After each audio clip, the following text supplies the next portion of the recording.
I think the presence in the room tells you everything about the topic, killer questions and PQQs and tenders. And I would say in the experience that we've had speaking one-to-one with companies and in training, this is the area which is the most difficult for all of us. Lots of us are very good at what we do technically, but the huge frustration for us is actually trying to get that down on the forms in a way that's going to attract the highest scores.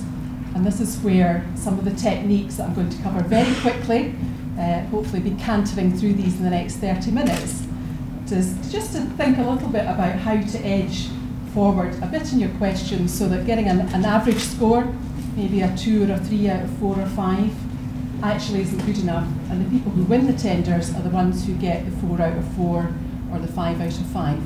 And when you see the scoring sheets back, and hopefully you're getting very good feedback with your tenders, this is where you need to get to grips with your actual scoring and how you're doing literally question by question.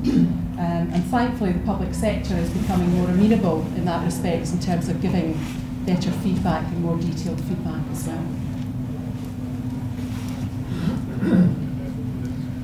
So I'm going to cover just really quickly 3 of the core areas where these killer questions come up. Methodology, project management, so how are you actually going to be doing the job?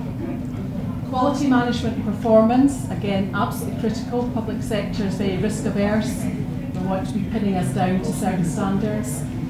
And again, another one which can often be the sort of make or break. If there's 2 or 3 companies competing, they're going to be looking at what you write about your company experience, your capability, and increasingly lots of questions about added value, which is another one of these ghastly questions that you're going to get. What am I going to write? So here's some of the examples of what I would call the killer questions. I was with a company yesterday. The first question, describe your business activities, is probably the first technical question you'll get on almost every PQQ. You might typically get that in a tender situation as well.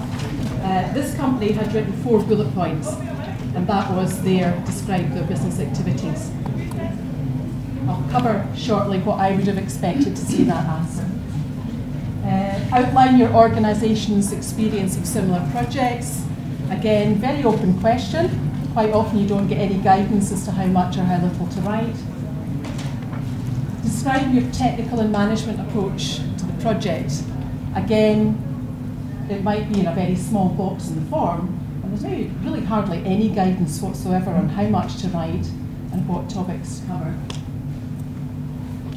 Ensuring high quality results. I think most people have had to tackle this one. And the worst one I've saved till last, how will you add value to the delivery of this contract? Again, absolutely killer question. You've really got to think through for your buyer, what on earth are they looking for in terms of content for this?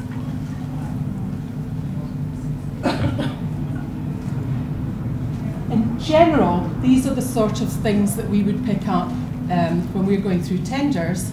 And as you're going around some of the stands today, particularly in the Meet the Buyer event, if you get the chance to ask procurement people what's most frustrating from their point of view in terms of seeing good suppliers giving maybe mediocre offerings in their tenders, quite often it comes down to this list. And I don't make any apology, it actually comes down to almost like exam technique. So not providing a full answer. If you ever see in a tender, please use an additional A4 sheet. That to me means the buyer's looking for a fully comprehensive answer, not just a third of a page. Again, no evidence or substance to back up claims in the document. We do quite a lot of what we call post-mortem work, so we'll maybe look at half a dozen tenders that people have looked at. And even with 5 or 6, I can tell you by the time you get into number 3 or 4, and you're reading the same, we're a high quality, fully motivated, fantastic organisation, we're going to exceed all your possible, dreams in terms of what we're going to professionally deliver.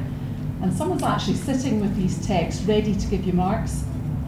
And already after a paragraph like that, there's actually no mark to give because there's no substance, no evidence. So I'll say a little bit more about some hints shortly of what you can put for that. Again, thinking of the bidder, the scorer rather, who's reading through lots and lots of documents, one of the most disheartening things is to turn over a page and all you've got is one big long slew of our methodology. No paragraphs, no subheadings. You know, somebody will have to read through it, but we've heard on numerous occasions of people who say, well, we've got badly scored in a question. We went back to ask why it was, or well, we didn't think you'd answered it. And they say, oh yes, we have, you know, look, it's right in the middle of this big long paragraph. How could you have missed it? And the sad answer was, they have missed it, you weren't scored, and in general, there's not a very easy way to go back on that and get rescored again.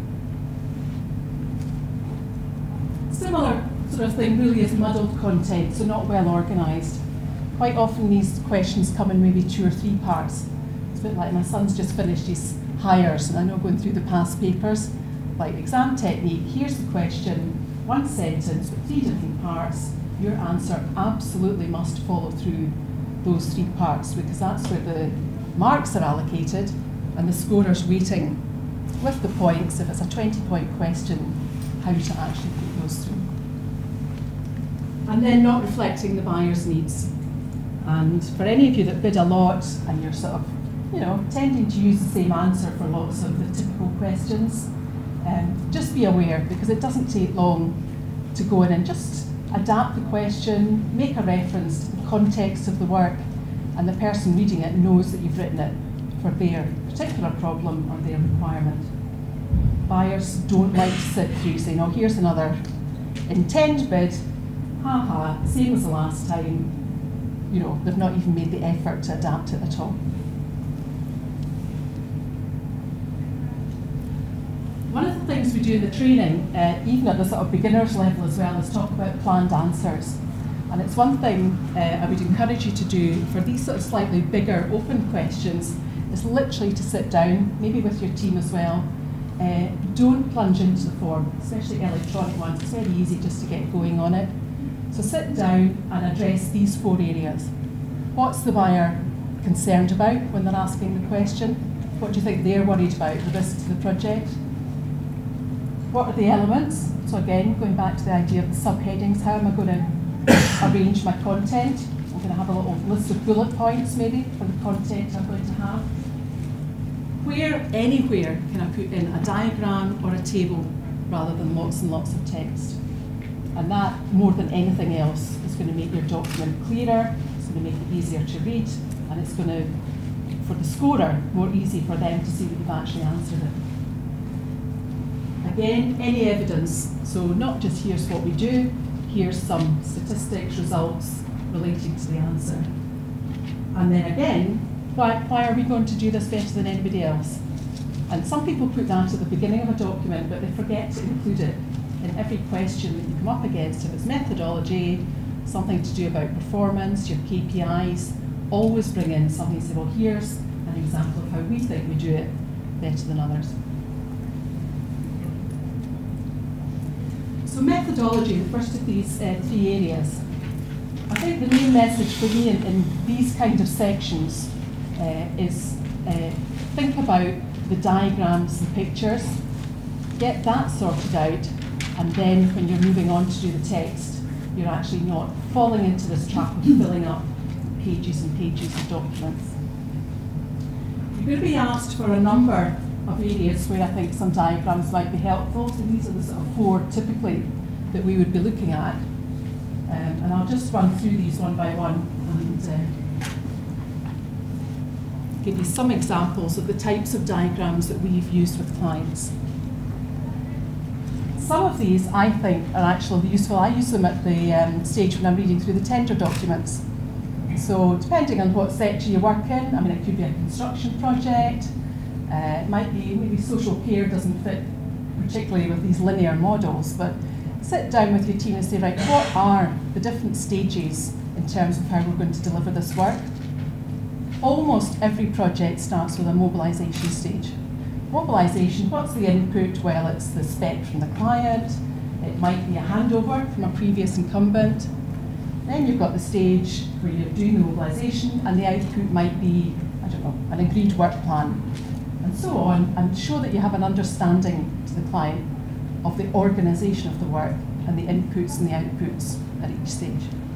And some of these inputs might demonstrate, for example, other organisations, stakeholders that you have to kind of liaise with or have meetings with. So it gives you a nice, literally what, a third of a page maybe, even a quarter of a page diagram to summarise an overall approach to the work.